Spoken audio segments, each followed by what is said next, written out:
Hey guys, Eric of Blue Line Fishing. Welcome back to the channel. Your time's important to me, and what we're going to do in today's time is we're going to take a closer look at and a review of this very popular Lews Xfinity Baitcasting Combo. Stick around, it's going to be good.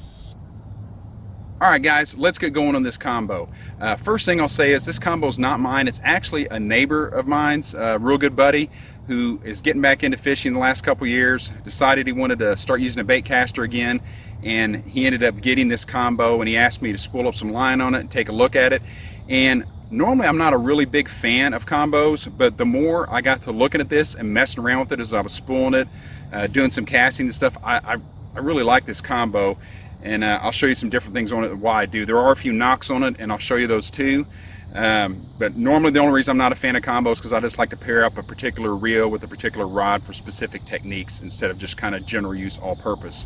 But if you're getting starting with a bait caster, a combo is a fantastic way to go because it's going to pretty much fit all your needs right out of the gate until you start getting a little better with them and you start getting into those more specific techniques that you'll need some specific setups for. Alright guys, now we're going to take a closer look at this reel. First thing with this reel, it is an 8 bearing system. Okay, so 8 ball bearings. Higher bearing count doesn't always mean it's going to be a better reel. You know, I have a Shimano SLX XT, only 4 bearings. It's a phenomenal reel, but a high bearing count's usually a good thing. This particular reel here is 7.5 to 1 on the gear ratio.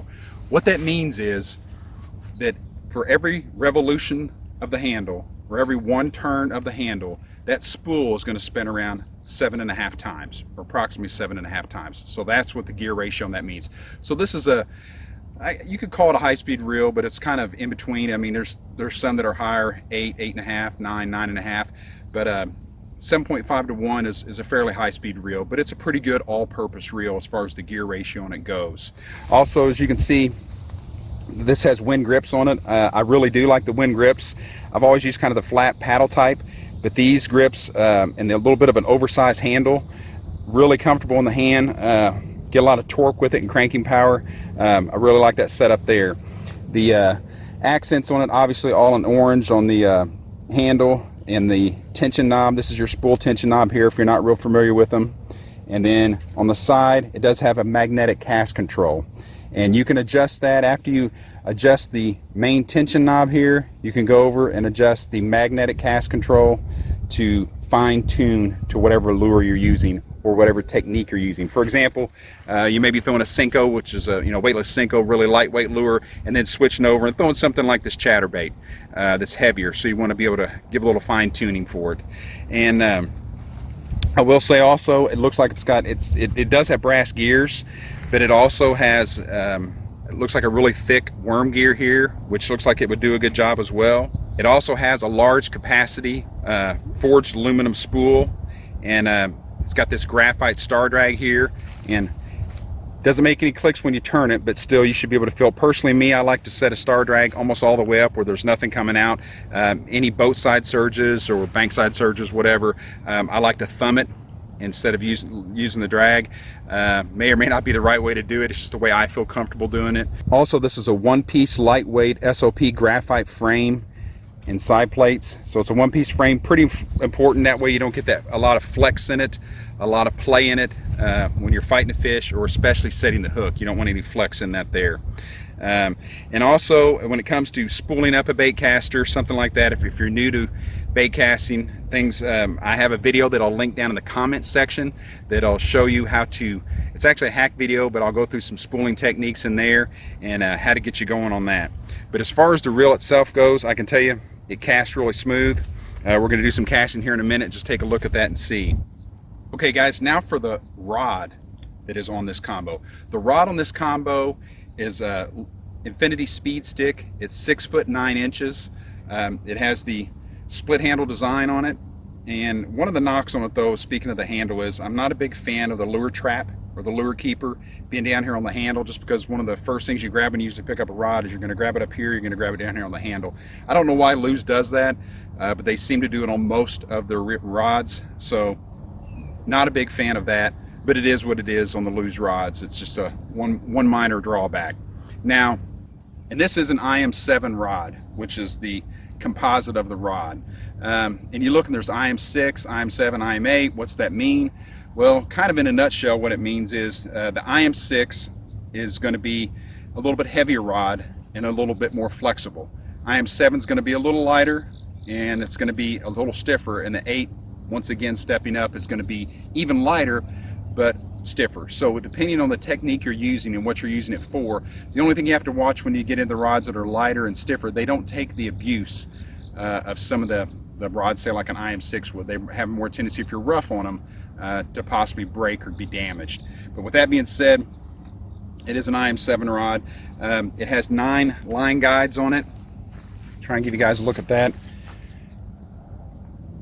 I like the setup on it. You know, normally with guides, the more guides the merrier, because what those guides do, you know, if you ever wonder, you know, well, what's it make a difference if it has, you know, the micro guides and the normal size guides, or less guides, more guides? Well, more guides in my mind is always a good thing, because what it does when that line starts coming off this rod, it has a tendency to want to start looping, and it keeps it, the more you have, it keeps it from looping up. Also, the more line that's in contact with the guides, the more sensitivity you normally get out of a rod. And also another thing it does is, when you're fighting a fish, you have more line in contact with the guides, which displaces a lot of that pressure. That's why, for example, when you're fighting a fish, if you point your rod straight at that fish, that's the time right there when you basically got 2 points of contact: the fish's mouth and maybe this guide in the front of the reel. Not a good thing. It's a really good time that you might end up with breaking a fish off. So 9 guides on this. I do like that a lot. It has the Winn grips on it, and I really like the Winn grips. Once again, the split handle design.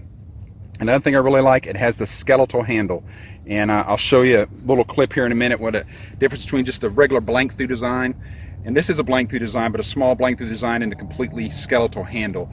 I like it because whenever I'm fishing, I can have 2 fingers on that rod blank, and that gives me a little more sensitivity than the normal blank through design, just being able to get 1 finger on it. So that's always a good thing too. All right, guys, if some of you weren't familiar with what a skeletal reel design is, I'll show you the difference. And these are 2 Lews speed sticks, different models, but you can see on this one here, right here, it does have a blank through handle design. In other words, when I lay my hand on it right here, the blank is actually coming through where I can feel it with my hand, which is what I always want to be able to do. The skeletal reel design, as you can see, there is no handle basically anywhere on the reel itself. You can hold the blank the entire time in your hand, and I can get at least 2 fingers. You can see up under there on that blank, which I really, really like in a rock, because the more contact you have with that blank, in my mind, the more sensitive it's going to be. A little bit more on this too. I think the clutch on this, it's all plastic. It's not composite. I wish it was composite, but it's plastic. But it seems to be pretty sturdy in there. The underneath here, if I can get over here, if you can see it down in there, maybe not, as the worm gear. It seems to be a pretty thick, heavy worm gear on it. The reel seat on it is solid. In other words, there's no play right up here when you crank this down. There's no play in the handle to the reel, which sometimes that'll be a little wobbly. I had a Falcon rod that was supposed to have been all that in a bag of chips, and it drove me crazy coming loose all the time, but it seems to be a positive reel seat on there, and not giving any, because I was just out fishing with it for a while, messing around with it. Trigger on it too is also is a skeletal trigger. So in other words, it's just taking out a little weight. You can see the gap in there too. Also, the guides on here are constructed with stainless steel frame, and then it has an aluminum oxide insert.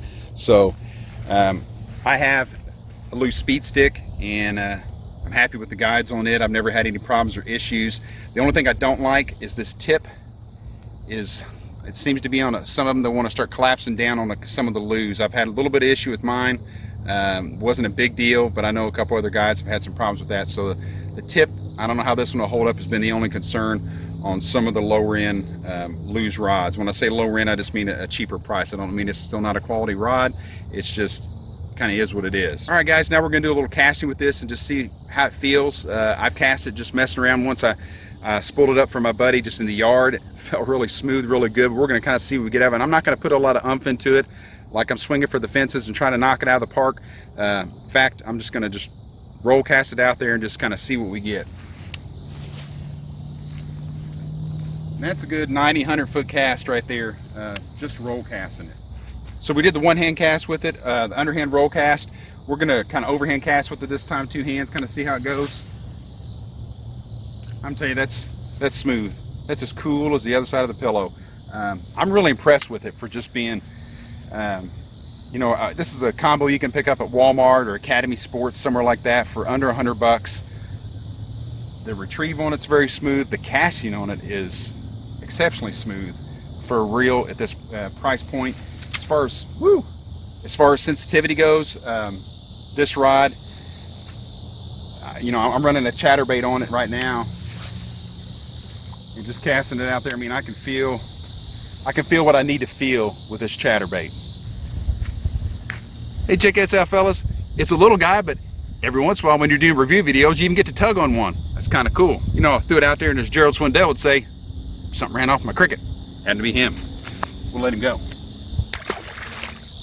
Hey guys, I hope you enjoyed the look at the Lews Xfinity Combo. Once again, I think for the price point that it's at, it's a fantastic setup, whether you're just getting into using a baitcaster, or if you're looking for another baitcaster kind of cheaper, under $100 to add into your arsenal. I think it's a great setup. It's smooth, it's efficient, it's easy to operate, it's easy to adjust. I don't know much more you could ask for. So I like it, I really do. Didn't think I would, because once again, I'm not a huge combo fan, but this combo here has absolutely won me over. Hey, if you enjoyed today's video, please consider subscribing to the channel. I'd really appreciate it. Also, down in the description, I'll link to some other review videos on rods and reels if you're interested. And remember, until the next video, get out there and fish.